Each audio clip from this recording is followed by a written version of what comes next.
चलिए जी, हम लोग स्टार्ट करते हैं क्लास अब। कल हम लोगों ने इंटीग्रेशन स्टार्ट किया था, अगर आपको याद हो। We started integration. इंटीग्रेशन में हम लोगों ने बेसिक कुछ रूल्स पढ़े थे। याद है सबको वो बेसिक रूल्स क्या थे? कल आप आई थी मैडम? क्यों? पूरा दिन पूजा ही होती रही? यज्ञ हवन करवाया था क्या? वो अश्वमेघ यज्ञ, घोड़ा छोड़ दिया, जहां तक जा रहा है वहां तक की जमीन दान कर दी है? अब आज हम लोग करेंगे इंटीग्रेशन का, एक बार रिवाइज करते हैं, फिर कुछ उसके बेसिक फॉर्मूलाज सीखेंगे और उसके बाद उसके क्वेश्चंस करेंगे। ठीक है? हम लोगों ने कल बेसिक प्रिंसिपल्स ऑफ इंटीग्रेशन सीखा था कि आपके पास अगर integration of a constant into function of x d x होता था तो वो कांस्टेंट इंटीग्रेशन के बाहर आ जाता था और फंक्शन का इंटीग्रेशन उसका फॉर्मूला लगा करके कर दिया जाता था। इसके बाद अगर आपके पास सम ऑफ फंक्शंस होता था, जैसे integration of function of X और plus another function of X whole DX, तो हम कहते थे integration of function of x DX plus integration of another function of x DX. यानी ये सम रूल था, जो फंक्शन थे उन दोनों का अलग अलग इंटीग्रेशन हो जाता था। इसी तरीके से सेम डिफरेंस वाला रूल भी था। अगर आपके पास function of X minus second function of X into D X है तो integration of first function of X minus integration of second function of X, ये पढ़ा था। इसके बाद सेम इसी कॉन्सेप्ट में हमने क्या लगा दिया था? कांस्टेंट मल्टीप्लाई कर दिए थे। ठीक है? तो वो कांस्टेंट बाहर आ जाते थे और इंडिविजुअल फंक्शंस का इंटीग्रेशन हो जाता था। ठीक है? ये तो बेसिक रूल्स थे। अब इसके कुछ बेसिक फॉर्मूलाज हैं जो हमें याद कर रहे हैं। मैंने आपको शीट भेजी भी थी ग्रुप में, व्हाट्सएप मैंने सेंड किया था आप लोगों को, जिसमें मैंने बेसिक फॉर्मूलाज भेजे थे जो हमें याद करने हैं।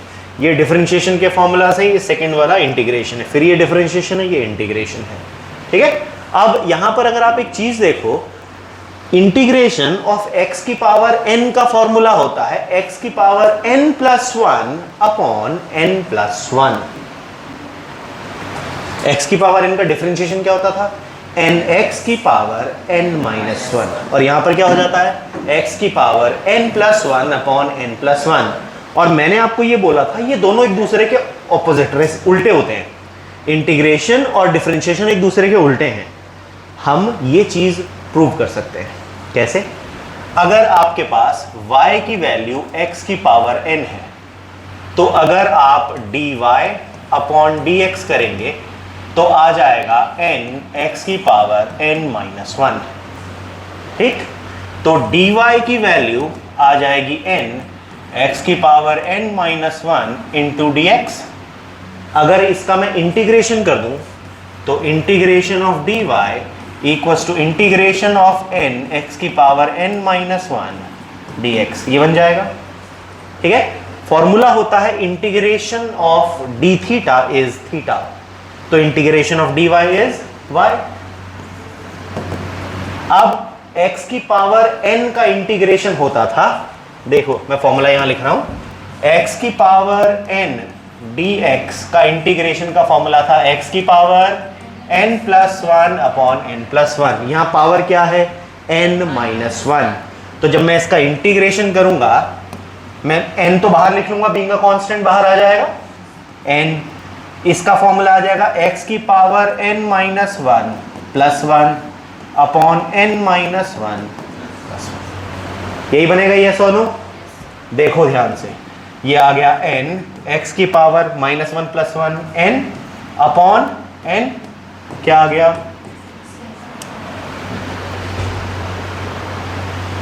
प्रूव हो गया। इसका मतलब इंटीग्रेशन डिफरेंशिएशन का बिल्कुल ऑपोजिट होता है। बात समझ में आ गई सबको? यस और नो? इंटीग्रेशन डिफरेंशिएशन का बिल्कुल उल्टा है। हमें छोटी वैल्यूज पता है, बड़ी वैल्यू निकालनी है, इंटीग्रेशन करते हैं। हमें बड़ी वैल्यू पता है, छोटे सेक्शन के लिए वैल्यू चाहिए, हम डिफरेंशिएशन करते हैं। बात समझ में आई सबको? यस और नो? ये क्लियर? अब इसके ये फॉर्मूलाज हैं जो हमें याद करने हैं। इतने बेसिक, अगर आप 14 फॉर्मूलाज भी याद नहीं कर पाएंगे तो फिर आप नहीं कर सकते मैथ्स के पोर्शन को इसके। तो इंटीग्रेशन के कुछ फॉर्मूलाज धीरे धीरे आपको याद होते जाएंगे। कोई मेन वाले कुछ फॉर्मूलाज बताते हो सबसे ज्यादा यूज होते हैं। सबसे ज्यादा यूज होने वाला एक तो फॉर्मूला है ये सबसे ज्यादा यूज होगा। दूसरा इंटीग्रेशन ऑफ dx, x हो जाता है प्लस c क्यों? क्योंकि ये कैसा वो है, याद करो कल लिखवाए थे दो तरह के इंटीग्रेशन होते थे, कौन से? एक डेफिनेट और एक इनडेफिनेट। डेफिनेट में क्या होता था, अपर लिमिट लोअर लिमिट होती थी। क्या यहां लिखी है? नहीं लिखी है। अगर लिमिट नहीं होती तो क्या कहते हैं उसे? इनडेफिनेट। और इनडेफिनेट में क्या लिखवाया था, क्या आता था साथ में? Integration constant.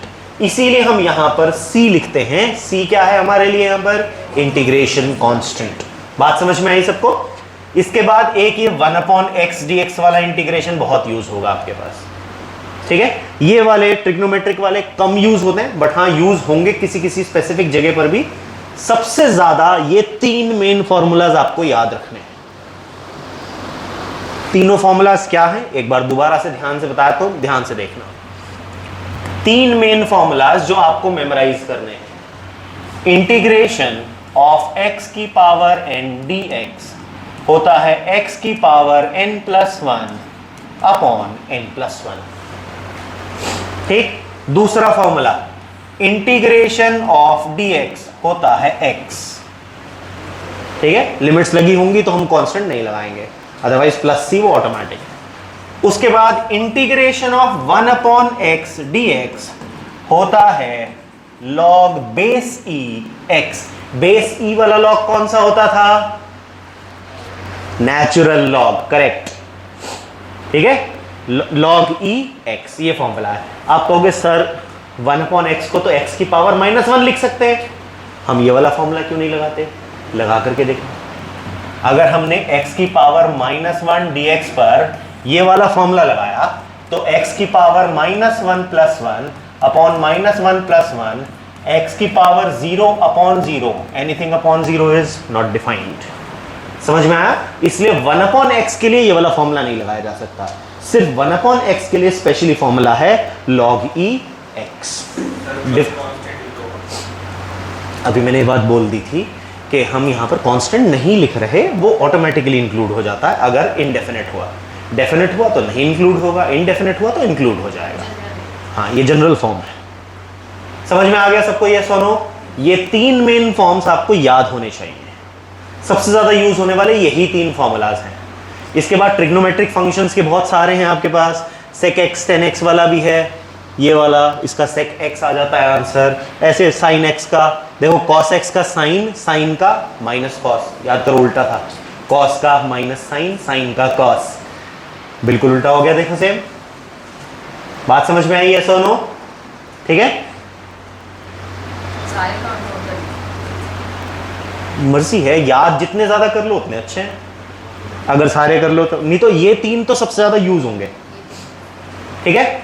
अब कुछ क्वेश्चंस करके देखते हैं ताकि हमें कितना कॉन्सेप्ट समझ में आ गया ये पता चल जाएगा। ये टेबल लिखने की जरूरत नहीं, आपके पास ऑलरेडी ग्रुप में पीडीएफ की फॉर्म में आया हुआ है, ये वहां से नोट कर सकते हैं। पहला क्वेश्चन है x⁵ dx का इंटीग्रेशन। हमें कैलकुलेट करना है इंटीग्रेशन ऑफ x⁵ dx। साक्षी अपना बैच के बाद रुक के जाना बेटा, ठीक है। आज ऊपर से जा रहा होगा ये, मैंने बता दिया था आपके भैया जो आए थे, मैंने उन्हें बोल दिया था।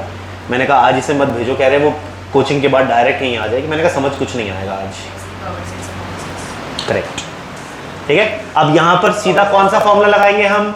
Power formula. तो हम कहेंगे इंटीग्रेशन ऑफ x की पावर 5 dx आ जाएगा x की power 5+1 upon 5+1, that is x की पावर 6/6। समझ आ गया सबको? ये सुनो, बिल्कुल straightforward formula, direct, clear यहां तक। सेकंड है x की power 4+4 whole dx। Integration of x की पावर 4+4 होल dx। पहले बताओ कौन सा रूल लगेगा? Sum rule. तो हम इसको लिखेंगे इंटीग्रेशन ऑफ x की power 4 dx plus integration of 4 dx, ठीक है। अब अगला स्टेप बताओ जरा मुझे, यहां पर आपके पास आएगा x की पावर 4 प्लस 1 अपॉन 4 प्लस 1। यहां बताओ, 4 कांस्टेंट है, बाहर आ जाएगा इंटीग्रेशन ऑफ dx। इसका फॉर्मूला क्या होता है? x। तो हमारे पास आ जाएगा x की पावर 5 अपॉन 5 प्लस 4x। ठीक है, गुड।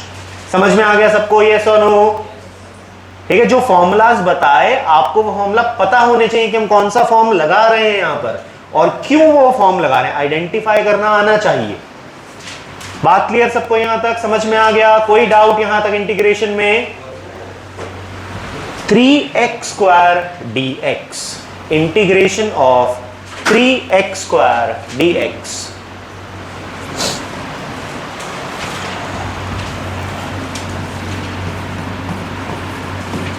मान्या, पहले हम कौन सा फॉर्म लगाएंगे? देखा नहीं भी, 3 बाहर आ जाएगा, x की पावर 2 dx। कांस्टेंट से मल्टीप्लाई था ना, तो कांस्टेंट बाहर आ जाना था। अब x की पावर 2 पर कौन सा फॉर्मूला लगेगा? x की पावर n इंटीग्रेशन वाला, तो वो हो जाएगा 3 इंटू एक्स की पावर 2 प्लस 1 अपॉन 2 प्लस 1, जो आ जाएगा 3 x की पावर 3 अपॉन 3, 3 से 3 कैंसिल, आंसर क्या आ गया? x cube. सबको समझ में आ गया कैसे आया आंसर? किससे बेटा? ऊपर वाला उसमें ये नंबर भी है ना 3, तो वही तो किया है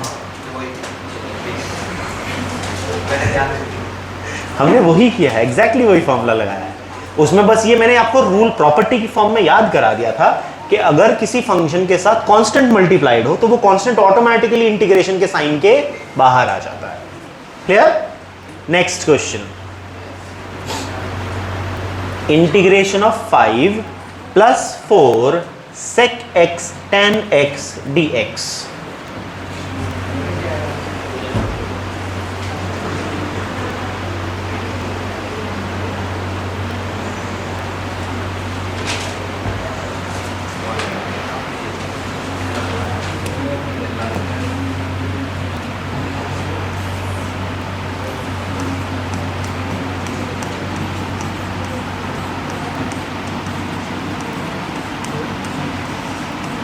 पहले हम इस पर लगाएंगे सम रूल, तो हम लिखेंगे integration of 5 into D x plus integration of 4 sec x tan x into D x.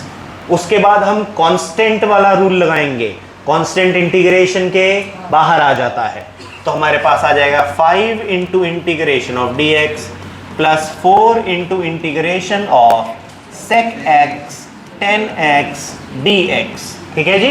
अब मैंने आपको फॉर्मूला बताया था sec x tan x का आंसर होता है sec x, ठीक, और dx का इंटीग्रेशन होता है x प्लस 4 sec x।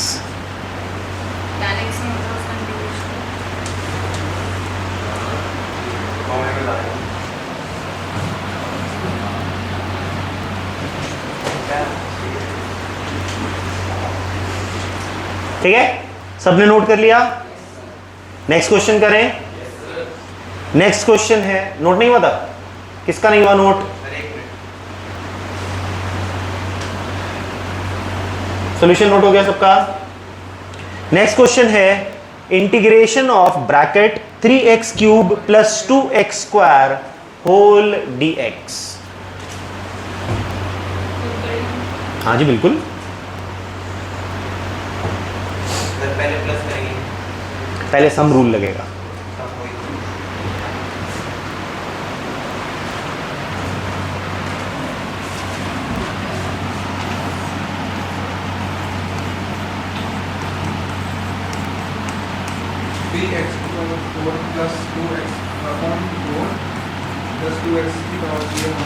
पहले हम लगाएंगे सम रूल,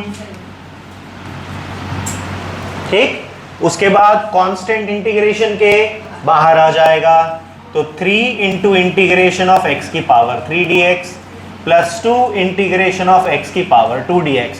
उसके बाद हम लगाएंगे पावर फॉर्मूला। पावर फॉर्मूला का आंसर होता है x की पावर 3+1 अपॉन 3+1 प्लस 2, और यहां आ जाएगा x की पावर 2+1 अपॉन 2+1, तो आपके पास आ जाएगा 3x की पावर 4 अपॉन 4 प्लस 2x की पावर 3 अपॉन 3। मैच कर गया सबका आंसर? क्लियर हो गया कॉन्सेप्ट? इंटीग्रेशन को बेसिकली कैसे सॉल्व किया जाता है, यहां तक समझ में आ गया सबको? कोई दिक्कत इंटीग्रेशन के फॉर्मूला से? यहां तक कॉन्सेप्ट क्लियर है? इंटीग्रेशन क्यों किया जाता है, हम कौन सी मैथमेटिकल फॉर्म में इंटीग्रेशन का इस्तेमाल करते हैं? एरिया। एरिया यानी y इंटू एक्स।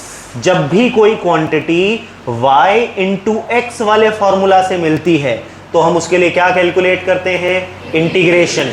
जब भी कोई क्वांटिटी y अपॉन एक्स से मिलती है तो क्या यूज किया जाता है? डिफरेंशिएशन।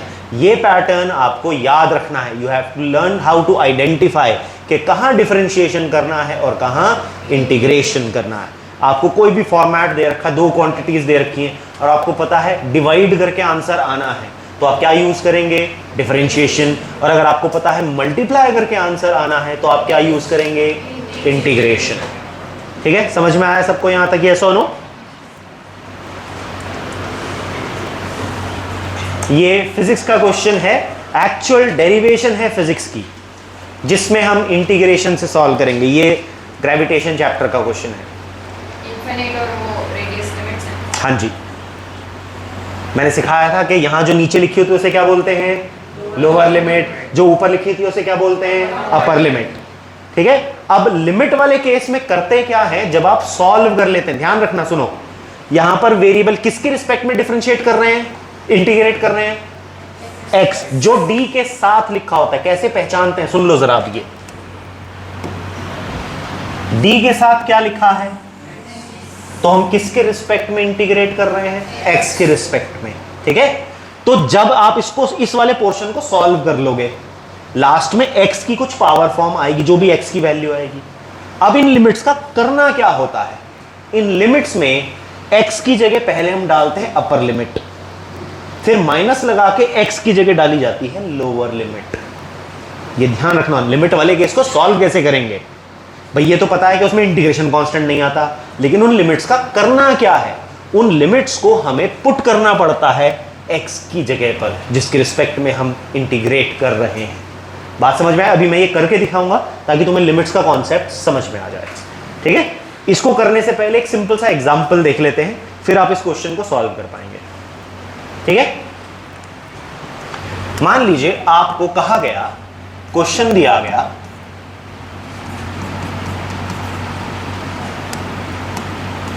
फिजिक्स का ही एक क्वेश्चन बना के दे रहा हूं मैं आपको। द करंट पासिंग थ्रू, ये क्लास 12th का क्वेश्चन है। A conductor is given by I equals to 4t square plus 2t minus 5 ampere. ठीक है, आपको निकालना है find the value of charge flowing through this conductor between t equals to 2 second to t equals to 5 second।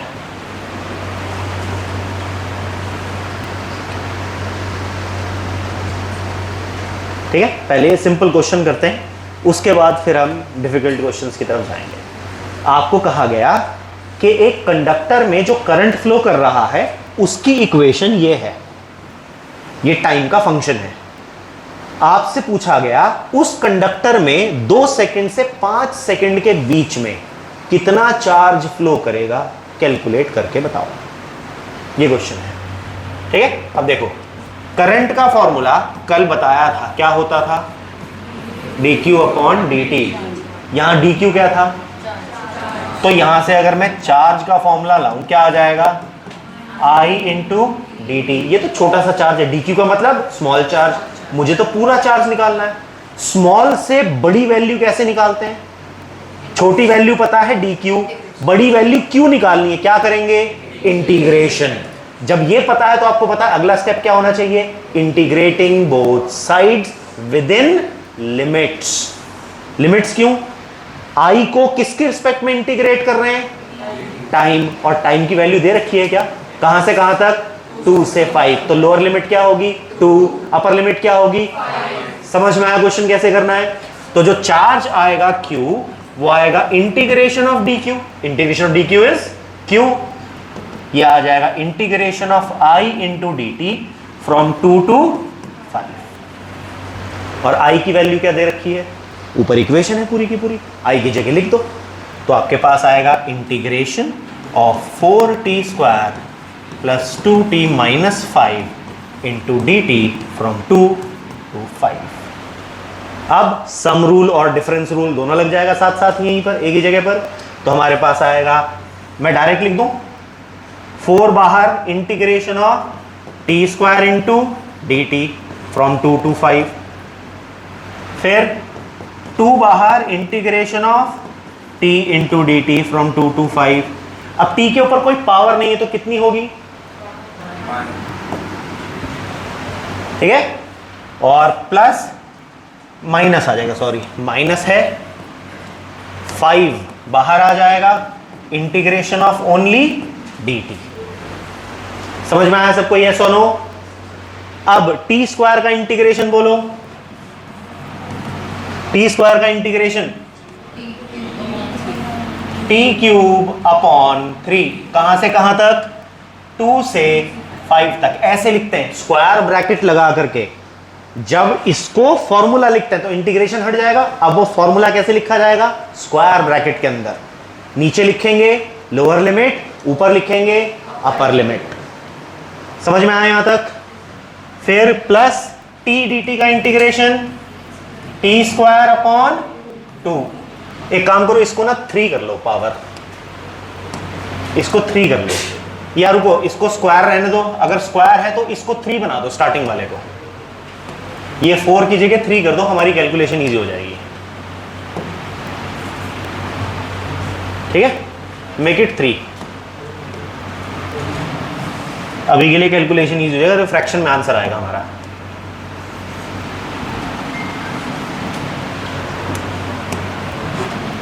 dt की integration t होगी ना, हाँ dt का इंटीग्रेशन t होगा, और -5 इंटू टी फ्रॉम 2 to 5, ये भी 2 to 5, ठीक है जी। अब देखो ये 3 से ये 3 कैंसिल, ये 2 से ये 2 कैंसिल।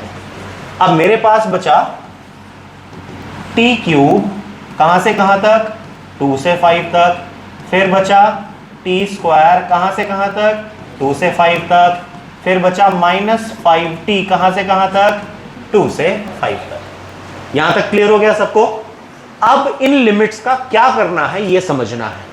हमेशा जो भी वेरिएबल है, क्या है यहां पर वेरिएबल t, ऐसी का ऐसी रहने देंगे, उसकी जगह अपर लिमिट फिर माइनस लगा करके लोअर लिमिट। तो जो q आएगा वो आएगा मेरे पास 5 की पावर 3 माइनस 2 की power 3, upper limit minus lower limit. जो भी फंक्शन था, अब एक्सपोनेंशियल फंक्शन था तो ऐसी का ऐसी रहेगा, फंक्शन चेंज नहीं होता, पावर है तो पावर रहेगी, 1/रूट था तो रूट रहेगा, फंक्शन चेंज नहीं होगा। t 5 था और 2 था, upper limit minus lower limit, ये रूल होता है इसको सॉल्व करने का, ठीक है। उसके बाद t स्क्वायर है तो 5 का स्क्वायर माइनस 2 का स्क्वायर, फिर t है तो 5 माइनस। समझ आया सबको, यस और नो, कैसे सॉल्व करते हैं लिमिट्स को, एक बार ध्यान से देखो और देखो कोई डाउट तो नहीं है, क्लियर हुआ। अब 5 का क्यूब 125, 2 का क्यूब 8, 5 का स्क्वायर 25, 2 का स्क्वायर 4 और 5 माइनस 2 इज 3। ठीक है, 125 माइनस 8 इज 117, तो ये आ गया Q equals to 117। 25 minus 4 is 21 और 5 इंटू 3 इज 15। ठीक है, तो यहां बचा 6, इन दोनों को माइनस करा 6 इसमें ऐड करो, क्या आ गया 123। ऐसा यूनिट होती है कूलम, कैपिटल C। समझ में आया सबको? यस और नो? क्लियर हो गया? आपके पास अगर लिमिट्स वाला क्वेश्चन आता है तो लिमिट्स का क्या करना होता है, ये क्लियर हो गया? पक्की बात? कल का लेक्चर देख लेना, बहुत इंपॉर्टेंट है। इंटीग्रेशन के बिना कल वाला तो पोर्शन भी आसान आएगा, आगे चल के यूज होना है इनका। अब जो मैं तुम्हें क्वेश्चंस कराऊंगा वो एक्चुअल फिजिक्स की डेरिवेशंस हैं जो आप यूज करेंगे। हाँ, भी करते हैं इसको। तो इन्फिनिट की power something to the infinity, अभी देखते हैं वैल्यू क्या आती है, लेट्स सी।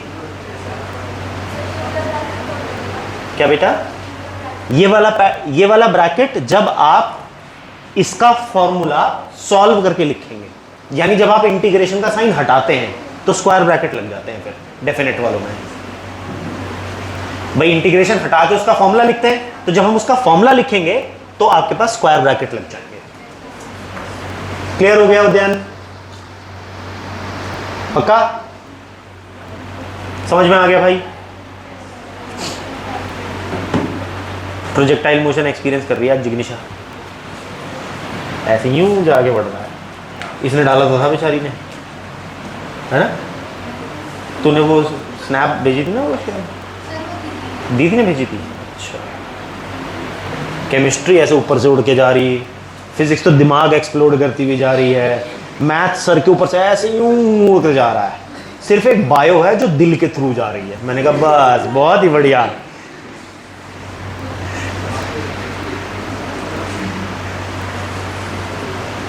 और मुझे बायो बोरिंग लगती थी, कुछ नया कर ही नहीं सकते। सर बायो में ना प्लांट वाला पार्ट बहुत, 4 से मान लो 4 चेम्बर्स है हार्ट के, 4 ही रहने वाले हैं, कर लो क्या करोगे? अब फिजिक्स में मैं तुम्हें एक कॉन्सेप्ट पढ़ाऊंगा, उसके 50 वेरिएशंस करके दिखा सकता हूं, ये ऐसे भी हो सकता है, ये ऐसे भी घुमाया जा सकता है। बायो में सिवाय क्रैम करने के और करूं तो क्या करूं? बायो मैथ्स थी, पढ़ा हुआ है मैंने बायो, ऐसा नहीं कि पढ़ नहीं रखा है। मैं भी इसके साथ PCBM वाला ही था। तो भाई फिजिक्स ही अच्छी लगती है, फिजिक्स और मैथ्स लाजवाब सब्जेक्ट्स। मैथ्स को तो वैसे भी कहा जाता है लैंग्वेज ऑफ द यूनिवर्स। ठीक है, अब ये हमारे पास क्वेश्चन है, इसको सॉल्व करना है, हमें इसकी वैल्यू निकालनी है। Integration of GMM upon x² dx from R to infinity. Let's solve it. Integration of GMM upon x square into dx from R to infinity. और देखो क्वेश्चन ने आपको कुछ बात दे रखी है।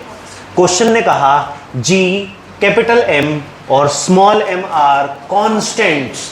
इसका मतलब जब हम इंटीग्रेशन करने जाएंगे तो इनको इंटीग्रेशन के बाहर लिख देंगे। बात समझ में आई? तो हम इनको लिखेंगे बाहर, GM इंटू M आ गया बाहर। अब बचा 1/x² dx from R to infinity. ठीक है, यहां कौन सा फॉर्मूला लगेगा?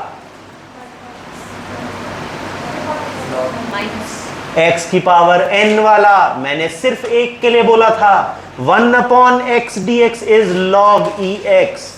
x की पावर -2 है ये, तो इसको मैं लिखूंगा GMM इंटीग्रेशन ऑफ x की power -2 dx from R to infinity. ये log ex से सॉल्व नहीं होगा। log ex किसका आंसर था? 1/x dx का।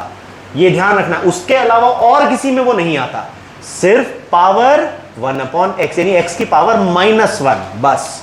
उसके अलावा किसी में वो फॉर्मूला एप्लीकेबल नहीं है। बाकी सारी नेगेटिव पावर्स के लिए x की पावर n वाला ही फॉर्मूला लगना है। क्लियर बात सबको? यस और नो?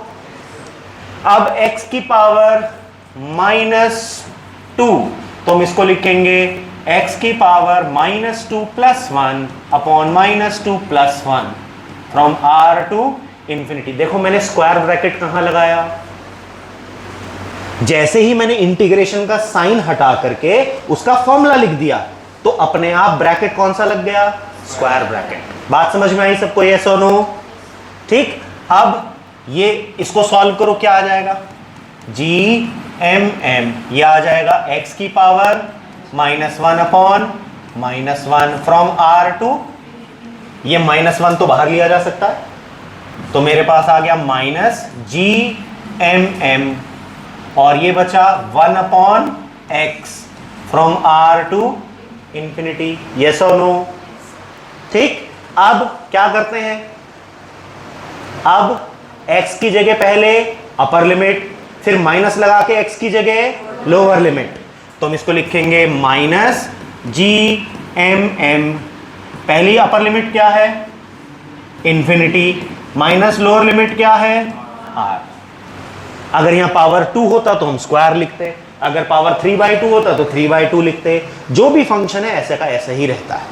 बात समझ में आई सबको, यस और नो? 1 अपॉन इंफिनिटी इज 0, क्यों, एनीथिंग अपॉन 0 इज इंफिनिटी, तो 1 upon 0 becomes 1 upon infinity becomes 0। Got it?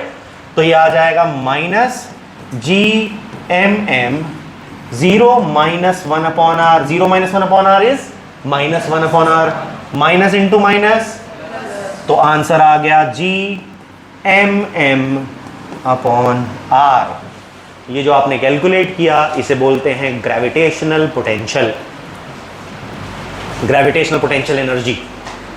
This is your gravitational potential energy. आपको क्या सर, वो तो mgh पढ़ी थी हमने, इससे आगे वो भी डिराइव हो सकती है। जब चैप्टर पढ़ेंगे तब इसी से mgh आंसर ला करके दिखाऊंगा कैसे आता है, इसी से mgh आंसर। ये ग्रेविटेशनल पोटेंशियल एनर्जी है। समझ में आई बात? तो अब आपने पूरी की पूरी डेरिवेशन सॉल्व कर ली और इसमें फिजिक्स का कोई कॉन्सेप्ट नहीं लगा, प्योरली बेस्ड ऑन इंटीग्रेशन। ठीक है, इसलिए अगर इंटीग्रेशन नहीं आता होता है, जब ये मैथ्स नहीं आता ना, फिजिक्स एक्चुअली में तब डिफिकल्ट बनती है, क्योंकि तब ये सिंबल्स एलियन जैसे लगते हैं, क्या कर रहे हैं ये ऐसा सा बना करके, क्या चल रहा है, फिर लगता है ये हो क्या रहा है, क्योंकि पढ़ा है नहीं। बायो वाले तो जीवन में नहीं पढ़ेंगे कभी दोबारा, तब ये मुश्किल हो जाता है। और प्रॉब्लम ये है, मैथ्स वाले क्वेश्चंस आपके नीट के एग्जाम में भी आएंगे जिग्निशा जी, तो इसलिए ध्यान रखना, अदरवाइज नीट का पेपर ही नीट छोड़ के आओगी तुम। ठीक, तो मैथ्स इसीलिए इंपॉर्टेंट है। अगर मैथ्स में वीक रहोगे, इस बेसिक मैथ्स में अगर कोई भी डाउट हो, लेक्चर्स दोबारा रिव्यू करो, कोई डाउट आता है पूछो, क्योंकि ये 2 साल तक काम में आने वाला पोर्शन है। जो मैंने तुम्हें ये इन 8 लेक्चर्स में कराया है, ये 8 लेक्चर 2 साल फिजिक्स में तुम्हारा साथ देंगे। अगर इनमें कोई डाउट है अभी क्लियर कर लेना, अदरवाइज 12th में कोई दोबारा, मैं भी हाथ नहीं लगवाने वाला दोबारा इनको। 12th का कोर्स अपने आप में पूरा 12th ही 12th चलेगी, क्योंकि 8 महीने में सिलेबस कंप्लीट कराना होता है 12th का, तो उसमें तो फुर्सत भी नहीं आती। उनके बच्चों को तो संडे भी खा जाता हूं मैं, तुम लोगों का नहीं भी। तुम्हारा तो सिलेबस मिले 10 महीने मिलेंगे मुझे, उनका 8 महीने में सिलेबस कंप्लीट कराना होता है। तो ये दिक्कत होती है, तुम्हारे सिलेबस में 10 मंथ्स का टाइम मिल जाता है। वो तो छुट्टी करी थी ना, ऐसी होता है भाई। फिजिक्स का सिलेबस इतना ज़्यादा है ना, अगर मैं टाइम नहीं दूंगा तो तुम्हें को शॉर्टकमिंग्स पता चलेंगी बाद में, अभी नहीं पता चल रहा, बाद में समझ में आएगा। फिर क्या होगा, छुड़ा छुड़ा के पढ़ाना पड़ेगा, फिर एकेडमिक्स तो जैसे तैसे निकाल लोगे, कंपटीशन में मुझे गालियां दोगे। तो मैं जो पढ़ा रहा हूँ ये मैंने तुम्हें कहा था, अगर तुमने इन क्लासेस में ध्यान दिया तो तुम जेई मेंस क्लास 12 तक मेरे लेक्चर्स अगर रेगुलरली प्रॉपर पढ़ोगे, जेई मेंस का पेपर 95 परसेंटाइल अबव गारंटीड है ऑन फिजिक्स। हाँ जी, अब देखो ये हम कैलकुलेट करेंगे, ये है potential energy of a spring का फॉर्मूला।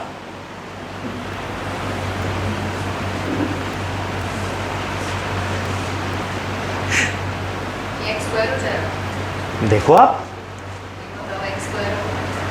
के बाहर आ जाएगा, x की पावर बिल्कुल ठीक, x स्क्वायर अपॉन 2।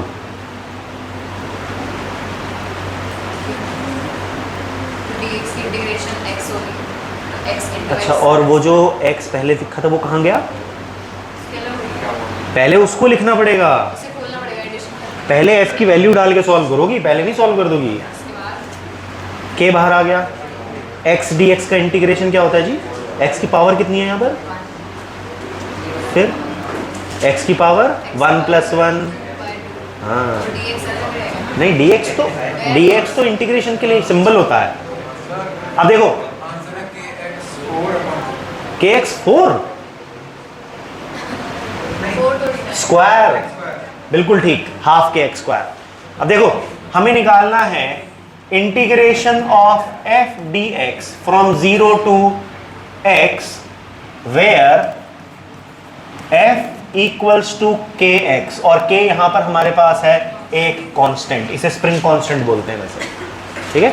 अब तो हम लिखेंगे therefore integration from 0 to x, f की वैल्यू पुट कर दो, kx dx, x के ऊपर कुछ नहीं लिखा तो पावर 1, k क्या था? कांस्टेंट, कांस्टेंट इंटीग्रेशन के बाहर आ जाएगा, तो हम लिखेंगे k इंटीग्रेशन ऑफ x की power 1 dx from 0 to x, ठीक। x की पावर 1 का इंटीग्रेशन x की पावर 1 + 1 अपॉन 1 + 1, तो आ जाएगा k, स्क्वायर ब्रैकेट लगाएंगे, x की power 1 + 1 upon 1 + 1 from 0 to x, ये 2 बाहर आ गया, तो 1/2k बचा x square from 0 to x, इसको हम लिखेंगे 1/2k x स्क्वायर माइनस 0 का स्क्वायर, 0 की तो कितनी पावर चढ़ा दो, आंसर इज 0, तो आंसर आ गया हाफ k x स्क्वायर। समझ आ गया कैसे करते हैं? Concept clear? यस और नो? आज से दीदी का फोन भी आया था, कह रही सर नीट के लिए चैप्टर्स पढ़ा दो, मैंने कहा टाइम ही नहीं है, कह रही प्लीज़ थोड़ा सा टाइम दे दो। अब उसे बुलाऊंगा शाम में बैच के बाद, कल से 5 को है ना, हैं? आ जाना चाहिए, बाकी कुछ कह नहीं सकते, confuse board of secondary education का।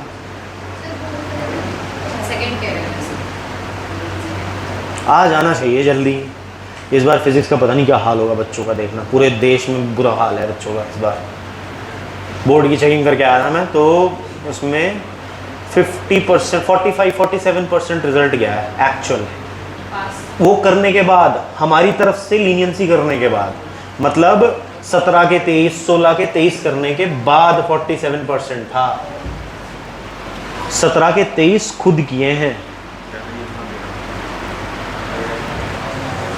अपना ज़मीर मार के चेकिंग करनी पड़ी इस बार तो कसम से, ऐसे ऐसे गधों को नंबर देने पड़े ना। तुम्हें चिट्ठियाँ नहीं दिखाई दी ना मैंने? नहीं दिखाई, अभी दिखाऊंगा, अभी रुको ख़त्म करके दिखाता हूँ हालत क्या थी बोर्ड की, देखना भी तुम सच में, तुम्हें हालत दिखाऊंगा बच्चों की क्या थी इस बार बोर्ड में। अब हमें निकालना है 1/v dv का integration from v1 to v2। कुछ भी नहीं है कांस्टेंट, लोअर लिमिट है v1, अपर लिमिट है v2, ये इसी साल डेरिवेशन का हिस्सा है। We'll be using this portion this year only in derivation। नहीं, v है, दोनों v हैं ये। dv is for integration, d के साथ जो लिखा होता है वो कहीं कैंसिल नहीं होता, कभी v से v उड़ा दो d बच गया, ऐसा नहीं करना है, ठीक है। हमें निकालना है integration of 1/v dv, lower limit है v1, अपर लिमिट है v2। कौन सा फॉर्मूला लगता समझ में आ रहा है? 1/x dx वाला। क्या आंसर होता है उसका? log ex। तो हम यहां लिखेंगे direct square bracket log e v, lower limit v1, upper limit v2। फिर क्या करेंगे जी? log तो फंक्शन है, पहले v की जगह v2, फिर माइनस लगा के log e v1, तो इसको हम लिखेंगे log e v2 minus log e v1, upper limit minus lower limit, function ऐसा का ऐसे ही रहता है। अब अगर याद करो, मैंने आपको log के रूल सिखाए थे। ये कौन सा वाला रूल है log का? Quotient rule, correct. Subtraction rule नहीं है, उसमें क्वोशिएंट रूल है। जब दो चीजों का सब्ट्रैक्शन होता है तो एक्चुअली में वो डिवीजन का फॉर्मूला होता है। तो इसका आंसर आएगा log e v2 upon v1। You will actually be using this part in a derivation। ये इसी साल की डेरिवेशन का पार्ट है जो आपने सॉल्व किया है, और आपको इसमें से अभी तक फिजिक्स का हमने कुछ भी नहीं पढ़ा है। ठीक है, तो इतनी टिपिकल डेरिवेशंस के पोर्शन सिर्फ और सिर्फ मैथमेटिक्स के ऊपर बेस्ड है। ये moment of inertia of a rod, उसकी डेरिवेशन है। अगर उसको एज से घुमाया जाता है तो उसका मोमेंट ऑफ इनर्शिया की डेरिवेशन है।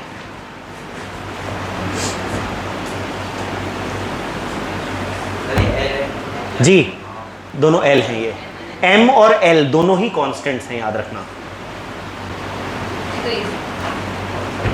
M and L both are constants.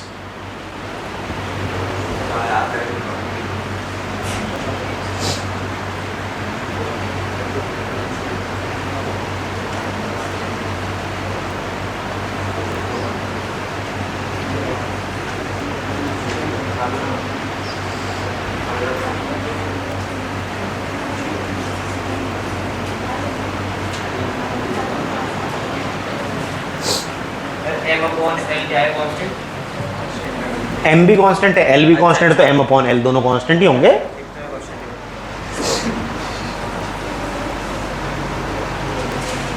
कल का लेक्चर क्यों नहीं देखा वैसे?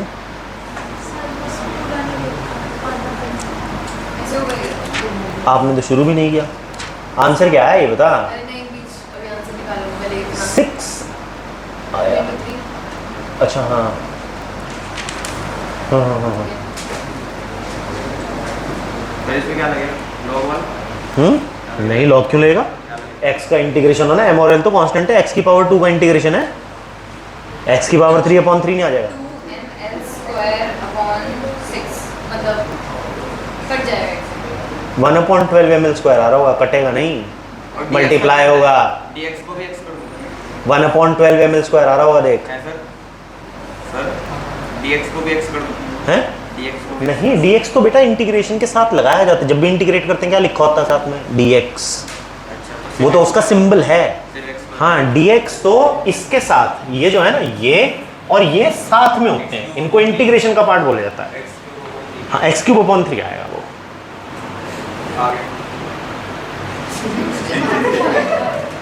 अब देखो, अब हम कर रहे हैं इंटीग्रेशन -l/2 से +l/2 m/l x² into dx। अब m और l दोनों ही कॉन्स्टेंट्स है, बाहर आ जाएंगे। Integration of x² dx from -l/2 to +l/2। x² dx का इंटीग्रेशन क्या होता है जी?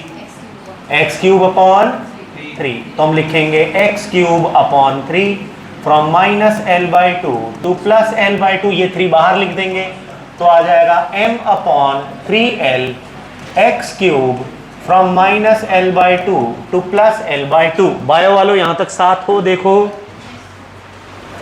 देखो भाई, खास तौर पर बायो स्टूडेंट्स देखो, यहां तक साथ हो कि नहीं? यहां तक कोई दिक्कत? यहां तक स्टेप समझ में आ गए सबको? चलें आगे। अब अपर लिमिट और लोअर लिमिट रखना है, तो हम लिखेंगे m/3l। एक बार x³ की जगह +l/2 का होल क्यूब, फिर माइनस लगा के -l/2 का होल क्यूब। यही तो करेंगे, यस और नो? तो हमारे पास आ जाएगा m/3l, ये बन जाएगा l⁻3/8 माइनस ऑफ -l⁻3/8, यही बनेगा। माइनस माइनस प्लस, तो आपके पास आ जाएगा m/3l, ये बन गया l⁻3/8 प्लस l⁻3/8 ये बन गया m/3l, 2 मल्टीप्लाई हो जाएगा ये 2l की पावर 3/8, इसको हम कट करके 4 लिख देंगे और ये l से ये कट होके बन गया स्क्वायर, तो आपका आंसर आया 3 × 4 1/12 ml स्क्वायर। समझ आया? आंसर आ गया सबका? समझ में आ गया कैसे किया क्वेश्चन? ठीक है, तो ये हमारा इंटीग्रेशन का कॉन्सेप्ट था। यहां तक हमने अब वो मैथ्स जो फिजिक्स में रिक्वायर्ड रही वो हमने साथ साथ सारी पढ़ ली। इससे ज़्यादा मैथमेटिक्स आपको फिजिक्स में रिक्वायर्ड नहीं है। इतना बेसिक्स अगर आपको आता है तो आप 12th तक की फिजिक्स में कोई भी प्रॉब्लम नहीं पाएंगे। कोई भी डाउट लगे इन लेक्चर्स को रिव्यू कर लेना, ये ऐप पर कंटिन्यूसली पढ़े रहेंगे, थ्रू आउट पूरे साल पढ़े रहेंगे। तो अगर कहीं भी बीच में ज़रूरत पड़ेगी तो आप इन लेक्चर्स को रिव्यू कर पाएंगे, क्योंकि आपको ज़रूरत डेफिनेटली पड़ेगी। ठीक है, क्योंकि बायो वाले स्टूडेंट्स तो मैथ से अब दूर दूर तक का नाता नहीं रहेगा। ठीक, और फिर जब अचानक से फिजिक्स में सर के ऊपर पड़ जाएगी तब तक ये भूल चुके होंगे। फिर दोबारा अब मैं सारा दोबारा एक्सप्लेन नहीं कर पाऊंगा, मैं डायरेक्ट फॉर्मूलाज यूज़ करूंगा, क्योंकि ऑलरेडी कोर्स बहुत ज़्यादा है, हर जगह पर बार बार मैथ्स दोबारा एक्सप्लेन नहीं किया जा सकता। ठीक है, इसीलिए मैंने आपको विथ एग्जाम्पल्स जिनको हम यूज़ करते हैं मैंने आपको पढ़ा दिया। ये सारा मैथ्स 8 लेक्चर्स में हमने complete mathematics up till class 12th तक अब आपको मैथ्स की वजह से दिक्कत नहीं आएगी।